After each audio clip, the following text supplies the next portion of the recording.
नमस्कार। आज हम बात करने वाले हैं शिक्षा पर। मतलब बहुत बुनियादी सवाल हैं कि भाई शिक्षा जरूरी क्यों है आखिर, और ये कितने अलग-अलग तरीकों से हमारी जिंदगी का हिस्सा बनती है। हाँ, बिल्कुल। और देखिए, हमारी ये जो बातचीत है, इसका आधार है एक खास स्टडी मटेरियल। ये भारत में बीएड यानी बैचलर ऑफ एजुकेशन, जो भावी शिक्षक हैं, उनके लिए तैयार किए गए कुछ प्रश्न उत्तर हैं। अच्छा। शीर्षक है इसका भारत में शिक्षा स्तर, समस्या एवं मुद्दे। तो आज हम इसी नजरिए से शिक्षा की जड़ों को, उसकी बुनियाद को समझने की कोशिश करेंगे हाँ, कि शिक्षकों को क्या सिखाया जा रहा है इसके बारे में। हो सकता है इसी में उन समस्याओं और मुद्दों का कोई हल छुपा हो जिनका जिक्र टाइटल में है। चलिए इसे खोलते हैं। बिल्कुल। और ये बात अहम है कि ये स्रोत खास तौर पर शिक्षकों को ट्रेन करने के लिए बनाया गया है। हाँ। तो जाहिर है, इसमें जो फोकस होगा वो शिक्षा की बिल्कुल बेसिक बातों पर, उसकी नींव पर ज्यादा होगा। हम्म। क्योंकि जो शिक्षक बनने जा रहे हैं, उन्हें पहले ये समझना ही होगा कि भाई ज्ञान क्या है, क्यों जरूरी है, समाज में इसे देने के रास्ते क्या-क्या हैं। सही बात है। तभी तो वो आगे जो चुनौतियां हैं, उनका सामना ठीक से कर पाएंगे। बिल्कुल, तो शुरुआत करते हैं सबसे बड़े सवाल से। शिक्षा का महत्व, ये स्रोत क्या कहता है इस बारे में? साफ तौर पर यह कहता है कि शिक्षा व्यक्ति को, इंडिविजुअल को बनाती है, संवारती है, हाँ, हमारा ज्ञान बढ़ाती है, स्किल्स डेवलप करती है, और जो हमारी सोचने समझने की शक्ति है, मतलब बौद्धिक क्षमता, उसे तेज करती है। सही। लेकिन हाँ, ये इंटरेस्टिंग है। यहाँ पे स्रोत सिर्फ दिमागी कसरत की बात नहीं कर रहा। अच्छा। वो ये भी कहता है कि शिक्षा हमारे चरित्र को गढ़ती है, हमारे अंदर नैतिक मूल्यों को जगाती है। मतलब सिर्फ जानना नहीं, बल्कि एक बेहतर इंसान बनना सिखाती है। ये थोड़ा आदर्शवादी नहीं लगता? आजकल की दुनिया में ये कैसे फिट होता है? नहीं, ये सवाल बहुत वैलिड है। देखिए, स्रोत का इशारा शायद ये है कि शिक्षा हमें सिर्फ इन्फॉर्मेशन नहीं देती, है ना? वो हमें सोचने का एक तरीका, एक फ्रेमवर्क देती है। हम्म। जब हम मान लीजिए इतिहास पढ़ते हैं या साहित्य पढ़ते हैं या विज्ञान को समझते हैं, हम्म। तो हम अलग-अलग नजरिए देखते हैं, हाँ। सही गलत पर सोचते हैं, दूसरों की भावनाओं को, उनके पर्सपेक्टिव को समझना सीखते हैं।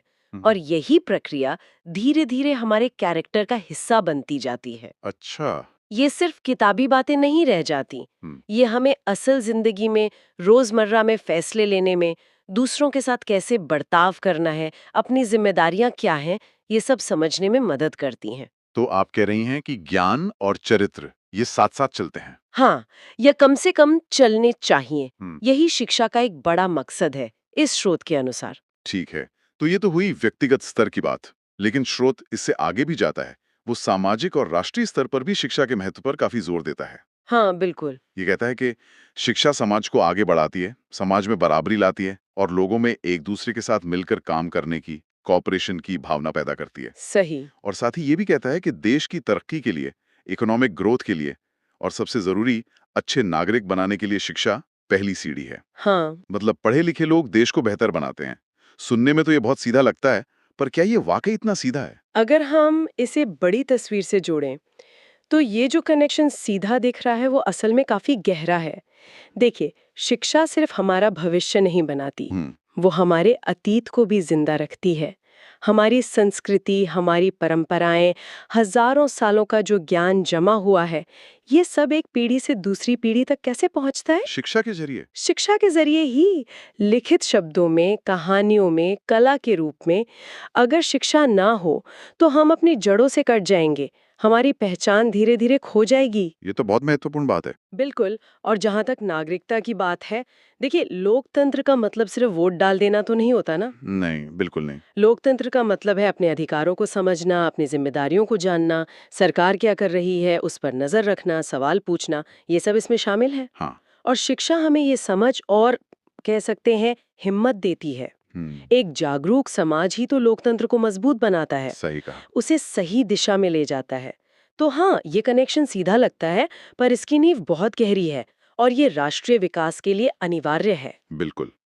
तो ये तो हुई शिक्षा के क्यों की बात। हम्म। अब आते हैं इसके कैसे पर, यानी शिक्षा के प्रकार। ये स्रोत मुख्य रूप से 3 तरह की शिक्षा की बात करता है। पहला है औपचारिक शिक्षा, फॉर्मल एजुकेशन। हाँ, फॉर्मल एजुकेशन। ये तो हम सब जानते हैं, स्कूल, कॉलेज, यूनिवर्सिटी वाली पढ़ाई। बिल्कुल। इसकी पहचान क्या है? एक तय सिलेबस होता है, एक टाइम टेबल होता है, परीक्षाएं होती हैं, और आखिर में एक सर्टिफिकेट या डिग्री मिलती है। हाँ, सब कुछ एकदम स्ट्रक्चर्ड। हाँ, एकदम व्यवस्थित और मान्यता प्राप्त। और समाज के नजरिए से अगर देखें, तो इस व्यवस्था का, इस मानकीकरण का बहुत महत्व है। किस तरह से? ये एक तरह से सुनिश्चित करता है कि कम से कम जो बुनियादी ज्ञान है या जो स्किल्स हैं उनका एक स्टैंडर्ड बना रहे। अच्छा। इसी आधार पर तो नौकरियां मिलती हैं, लोग एक प्रोफेशन से दूसरे में जा पाते हैं, समाज में एक तरह की मोबिलिटी बनी रहती है। हाँ, बात तो सही है। लेकिन हाँ, ये भी है कि इसकी यही व्यवस्था कभी-कभी थोड़ी सख्त, थोड़ी इनफ्लेक्सिबल भी लग सकती है। ठीक है। तो ये हुआ फॉर्मल। दूसरा प्रकार है अनौपचारिक शिक्षा, यानी इनफॉर्मल एजुकेशन। हाँ, इनफॉर्मल। स्रोत कहता है कि ये वो शिक्षा है जो हमें जिंदगी खुद सिखाती है, अपने परिवार से, दोस्तों से, आस पड़ोस से, अपने अनुभवों से। ये बस चलती रहती है बिना किसी प्लान के। अपने आप। हाँ, अपने आप। इसका कोई सिलेबस नहीं, कोई टाइम टेबल नहीं, कोई सर्टिफिकेट भी नहीं। बस हम जी रहे हैं और सीख रहे हैं। ये सुनने में थोड़ा बिखरा हुआ सा नहीं लगता? हाँ, बिखरा हुआ जरूर लगता है, पर यहाँ दिलचस्प बात यह है कि शायद इसी बिखरी हुई अनौपचारिक शिक्षा का हम पर सबसे गहरा और सबसे स्थायी असर होता है। अच्छा, कैसे? आप सोचिए, हमने अपनी पहली भाषा कैसे सीखी? घर पर ही, सुनकर? बिल्कुल।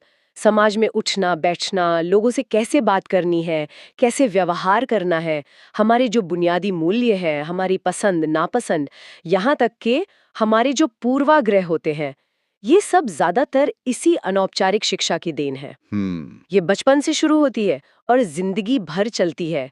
और मजे की बात यह है कि अक्सर हमें पता भी नहीं चलता कि हम कुछ सीख रहे हैं। ये तो सोचने वाली बात है। मतलब स्कूल की पढ़ाई एक तरफ और ये जिंदगी के सबक एक तरफ। क्या इनमें कभी कोई टकराव, कोई कॉन्फ्लिक्ट भी होता है? बिल्कुल हो सकता है। कई बार ऐसा होता है कि जो मूल्य या मान्यताएं हम घर पे या अपने समाज से सीखते हैं, यानी अनौपचारिक शिक्षा से, हाँ। वो स्कूल में जो बातें सिखाई जा रही हैं, यानी औपचारिक शिक्षा, उनसे अलग हो सकती हैं या उनके उलट भी हो सकती तब हैं। क्या होता है? तब छात्र के मन में एक दुविधा, एक कंफ्यूजन पैदा हो सकता है।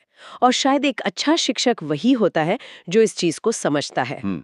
और छात्र को इन दोनों दुनियाओं के बीच, मतलब औपचारिक और अनौपचारिक सीख के बीच एक संतुलन बनाने में, एक समझ विकसित करने में मदद करता है।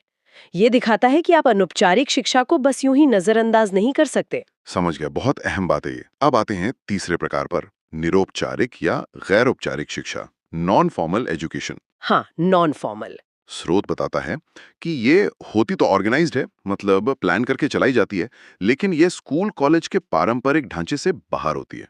सही। इसके उदाहरण क्या हो सकते हैं? जैसे वयस्कों के लिए जो लिटरेसी क्लास चलती हैं। हाँ, बिल्कुल। या जैसे लड़कियों के लिए सिलाई कढ़ाई के सेंटर होते हैं। हाँ, या किसानों के लिए कोई वर्कशॉप हो गई नई तकनीक पर। बिल्कुल। या कोई कंप्यूटर कोर्स हो गया, या फिर जैसे स्वास्थ्य को लेके जागरूकता अभियान चलाए जाते हैं। अच्छा, ये सब नॉन फॉर्मल में आते हैं। हाँ, ये सब निरौपचारिक यानी नॉन फॉर्मल शिक्षा के उदाहरण हैं। और ये बहुत महत्वपूर्ण है क्योंकि ये उस खाली जगह को भरती है जिसे औपचारिक शिक्षा शायद छोड़ देती है या कवर नहीं कर पाती। ये ज्यादा लचीली होती है, फ्लेक्सिबल होती है। इसे किसी खास समूह की जरूरतों के हिसाब से, जैसे कोई खास हुनर सिखाना है या किसी खास मुद्दे पर जागरूकता फैलानी है, उसके हिसाब से डिजाइन किया जा सकता है। अच्छा। और ये उन लोगों के लिए भी एक तरह का वरदान है जो किसी वजह से फॉर्मल एजुकेशन पूरी नहीं कर पाए या जिन्हें अब कुछ नया सीखना है। हाँ, ये तो बहुत उपयोगी लगती है। और यहीं पर ये एक महत्वपूर्ण सवाल खड़ा होता है जिसकी तरफ आपने भी इशारा किया था। क्या ये निरौपचारिक शिक्षा औपचारिक और अनौपचारिक शिक्षा के बीच एक पुल का काम कर सकती है? हाँ, ये कनेक्शन कैसे बनता है? खास तौर पर उन लोगों के लिए जो शायद समाज के हाशिए पर है या जिन्हें मुख्य धारा की शिक्षा किसी वजह से नहीं मिल पाई। ये निरौपचारिक शिक्षा उन्हें जरूरी स्किल्स देकर, उन्हें रोजगार के काबिल बनाकर समाज की मुख्य धारा से जोड़ने में एक बहुत अहम भूमिका निभा सकती है। अच्छा, तो इसका कुल मिला के मतलब क्या है? मतलब ये हुआ कि शिक्षा कोई एक अकेली सीधी साधी चीज नहीं है। नहीं, बिल्कुल नहीं। ये 3 अलग-अलग धाराएं हैं, फॉर्मल, इनफॉर्मल और नॉन फॉर्मल, औपचारिक, अनौपचारिक और निरौपचारिक। और ये तीनों मिलकर ही हमारी सीखने की जरूरतें पूरी करती हैं। कोई एक अकेली धारा काफी नहीं है। बिल्कुल सही कहा आपने। और ये समझना एक भावी शिक्षक के लिए क्यों जरूरी है? वो इसलिए क्योंकि उसकी क्लास में जो बच्चा बैठा है, वो सिर्फ किताबों से नहीं सीख रहा है। हाँ। वो अपने घर से, अपने आस पड़ोस से, अपने माहौल से बहुत कुछ सीख कर आ रहा है। वो है उसकी अनौपचारिक शिक्षा। हम्म। और हो सकता है उसे कुछ खास स्किल सीखने के लिए स्कूल के बाहर किसी निरौपचारिक कार्यक्रम की जरूरत हो। राइट। तो जब शिक्षक इन तीनों धाराओं को, इन तीनों तरह की शिक्षा को समझता है, तो वो बच्चे की पूरी सीखने की दुनिया को, उसकी होलिस्टिक लर्निंग नीड्स को समझ पाता है। अच्छा। तब वो सिर्फ सिलेबस पूरा करने वाला एक मशीन नहीं रहता, बल्कि गाइड बनता है, एक फैसिलिटेटर बनता है, जो बच्चे की जरूरत के हिसाब से उसे सही दिशा दिखा सकता है, सही संसाधनों से जोड़ सकता है। और शायद यहीं से उन समस्याओं और मुद्दों का हल निकलना शुरू होता है जिनका जिक्र स्रोत के शीर्षक में था। हाँ बिल्कुल, शायद यहीं से शुरुआत होती है। चलिए, तो आज की इस बातचीत के जो मुख्य बिंदु हैं, जो की टेकअवेज हैं, उन्हें एक बार फिर से संक्षेप में देख लेते हैं। हाँ। हमने देखा कि शिक्षा क्यों जरूरी है। ये व्यक्ति को ज्ञान देती है, हुनर देती है, चरित्र निर्माण करती है। समाज को प्रगति, समानता और सहयोग की ओर ले जाती है। सही। और देश को आर्थिक मजबूती और सबसे जरूरी जागरूक नागरिक देती है। साथ ही ये हमारी सांस्कृतिक विरासत को भी संजो कर रखती है। बिल्कुल। और हमने ये भी समझा कि शिक्षा हम तक 3 मुख्य तरीकों से पहुंचती है। स्कूलों कॉलेजों की व्यवस्थित और प्रमाणित औपचारिक शिक्षा, हाँ। जीवन के अनुभवों और माहौल से मिलने वाली स्वतः अनौपचारिक शिक्षा, और पारंपरिक ढांचे के बाहर चलने वाली खास जरूरतों के लिए बनी निरौपचारिक या नॉन फॉर्मल शिक्षा। सही।